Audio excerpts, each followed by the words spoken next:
एक बुढ़िया थी, उसके 7 बेटे और एक बेटी थी। बेटी की शादी हो चुकी थी। जब भी उसके बेटों की शादी होती, फेरों के समय एक नाग आता और उसके बेटे को डस लेता था। बेटा वहीं खत्म हो जाता और बहू विधवा। इस तरह उसके 6 बेटे मर गए। 7वें की शादी होनी बाकी थी। इस तरह अपने बेटों के मर जाने के दुख से बुढ़िया रो रो कर अंधी हो गई थी। भाई दूज जाने को हुई तो भाई ने कहा, मैं बहन से तिलक कराने जाऊंगा। माँ ने कहा, ठीक है। उधर जब बहन को पता चला कि उसका भाई आ रहा है, तो वह खुशी से पागल होकर पड़ोसन के गई और पूछने लगी कि जब बहुत प्यारा भाई घर आए तो क्या बनाना चाहिए। पड़ोसन उसकी खुशी को देखकर जल भुन गई और कह दिया कि दूध से रसोई ले, घी में चावल पका। बहन ने ऐसा ही किया। उधर भाई जब बहन के घर जा रहा था तो उसे रास्ते में सांप मिला। सांप उसे डसने को हुआ। भाई बोला, तुम मुझे क्यों डस रहे हो? मैं तुम्हारा काल हूँ और मुझे तुमको डसना है। मेरी बहन मेरा इंतजार कर रही है। मैं जब तिलक कराकर वापस लौटूंगा तब तुम मुझे डस लेना। भला आज तक कोई अपनी मौत के लिए लौट कर आया है जो तुम आओगे? अगर तुझे यकीन नहीं है तो तू मेरे झोले में बैठ जा। जब मैं अपनी बहन के तिलक कर लूं तब तू मुझे डस लेना। सांप ने ऐसा ही किया। भाई बहन के घर पहुंच गया। दोनों बड़े खुश हुए। भाई बोला, बहन जल्दी से खाना दे, बड़ी भूख लगी है। बहन क्या करे, ना तो दूध की रसोई सूखे, ना ही घी में चावल पके। भाई ने पूछा, बहन इतनी देर क्यों लग रही है? तू क्या पका रही है? तब बहन ने बताया कि ऐसे ऐसे किया है। भाई बोला, पगली, कहीं घी में भी चावल पके हैं या दूध से कोई रसोई लिपी है? गोबर से रसोई लीप, दूध में चावल पका। बहन ने ऐसा ही किया। खाना खाकर भाई को बहुत जोर से नींद आने लगी।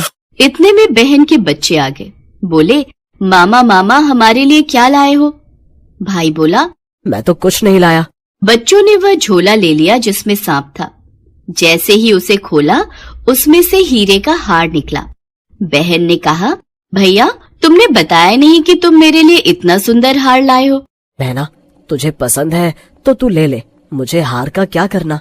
अगले दिन भाई बोला, अब मुझे जाना है, मेरे लिए खाना रख दे। बहन ने उसके लिए लड्डू बनाकर एक डिब्बे में रख कर दे दिए। भाई कुछ दूर जाकर थक कर एक पेड़ के नीचे सो गया। उधर बहन के बच्चों को जब भूख लगी तो माँ से कहा कि खाना दे दो। माँ ने कहा, खाना बनने में अभी देर है। तो बच्चे बोले कि मामा को जो रखा है वही दे दो। तो वह बोली कि लड्डू बनाने के लिए बाजरा पीसा था, वही बचा पड़ा है चक्की में, जाकर खा लो। बच्चों ने देखा कि चक्की में तो सांप की हड्डियां पड़ी हैं। यही बात माँ को आकर बताई तो वह बावरी सी होकर भाई के पीछे भागी।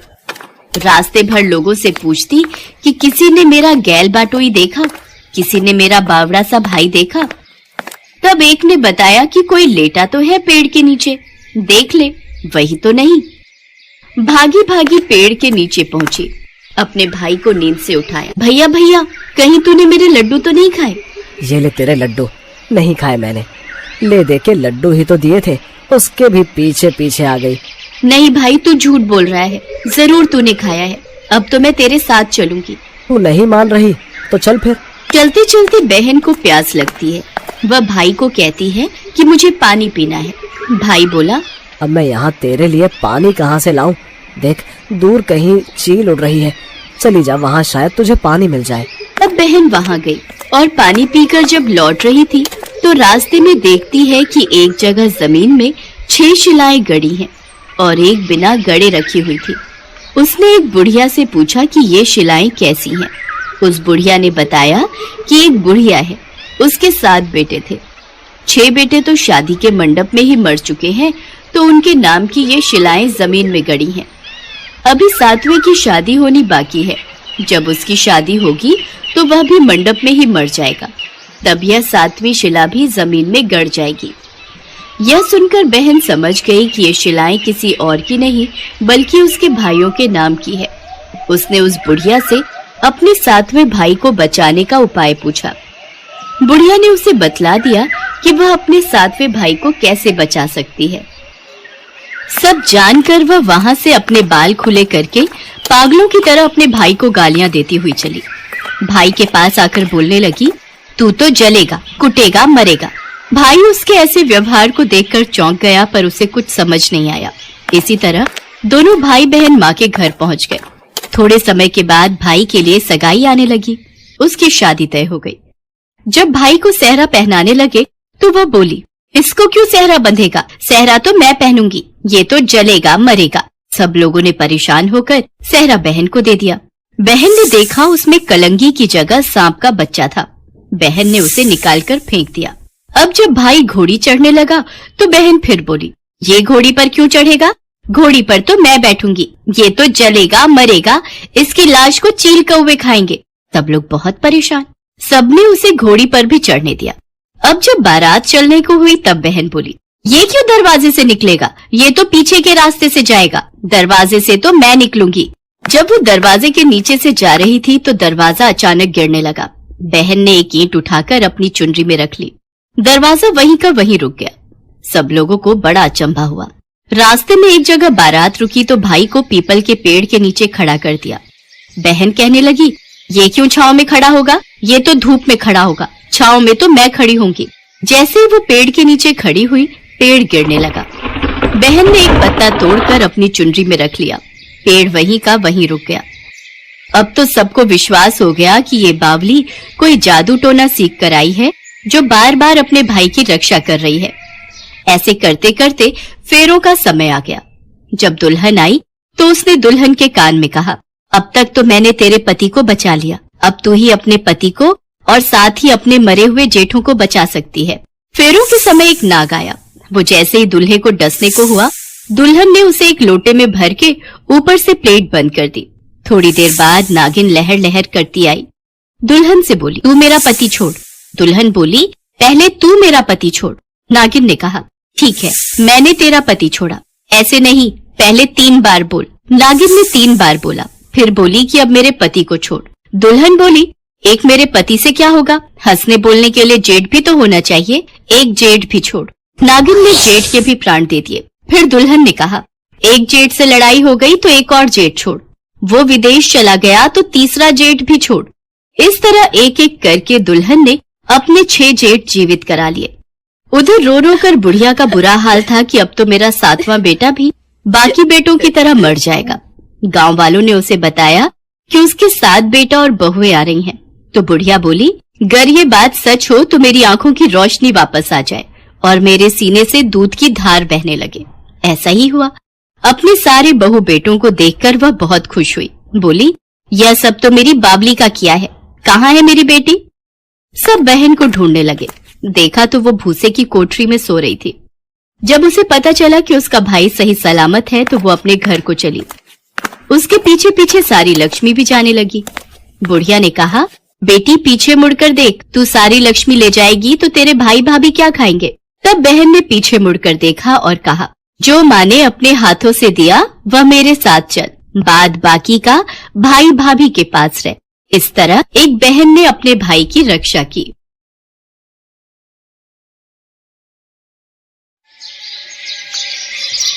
बरखा अपने कपड़ों की अलमारी खोलकर कुछ ढूंढ रही थी। तभी उसकी नजर एक एल्बम पर जाती है जिसमें एक फोटो को देखकर उसके आंसू निकल आते हैं।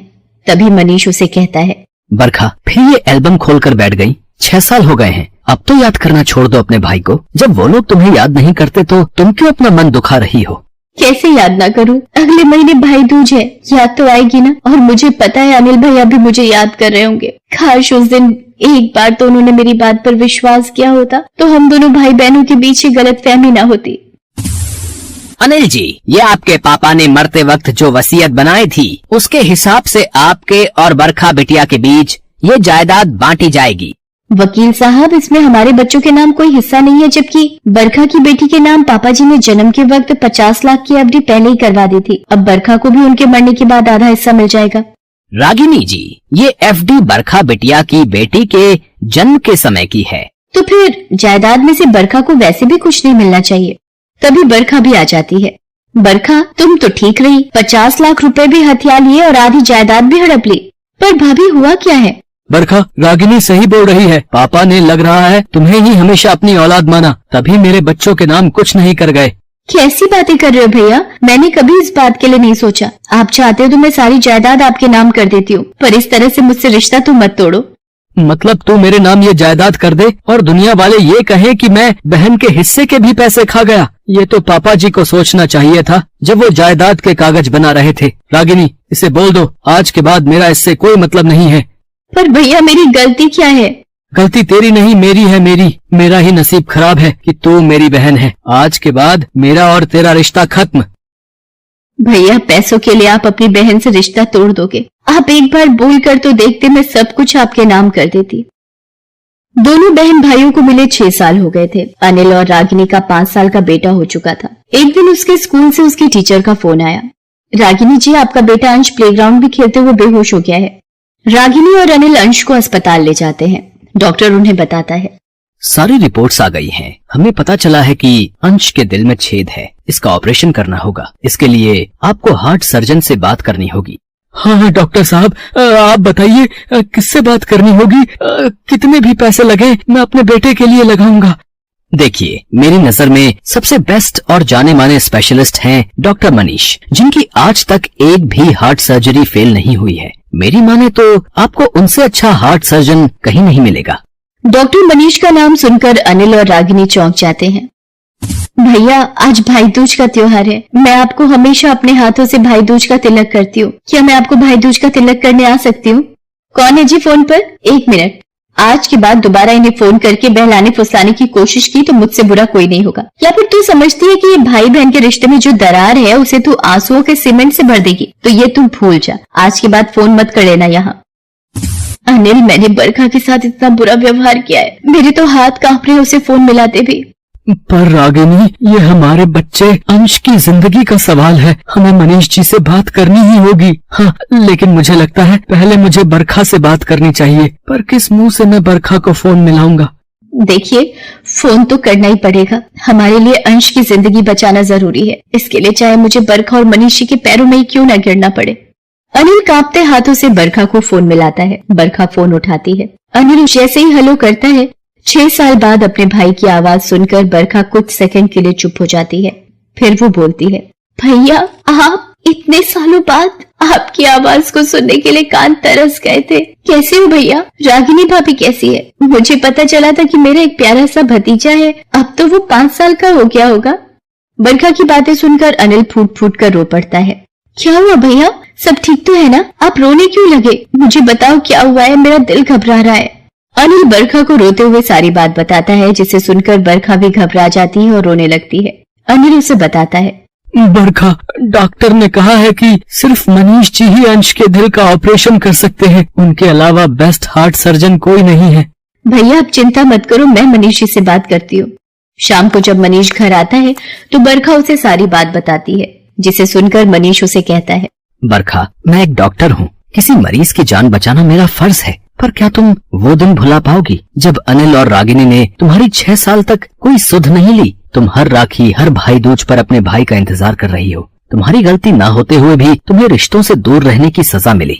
कोई बात नहीं मनीष, आज भैया भाभी को मेरी जरूरत है और भगवान भी यही कहते हैं कि भूल तो सभी मनुष्यों से होती है, और अगर आज हमने उनकी मदद नहीं की तो हम भगवान से भी नजरें नहीं मिला पाएंगे। प्लीज आप उनकी मदद करो और एक डॉक्टर होने का फर्ज निभाओ। बरखा के कहने पर मनीष अनिल और रागिनी के बेटे अंश का ऑपरेशन करता है। ऑपरेशन कामयाब होता है।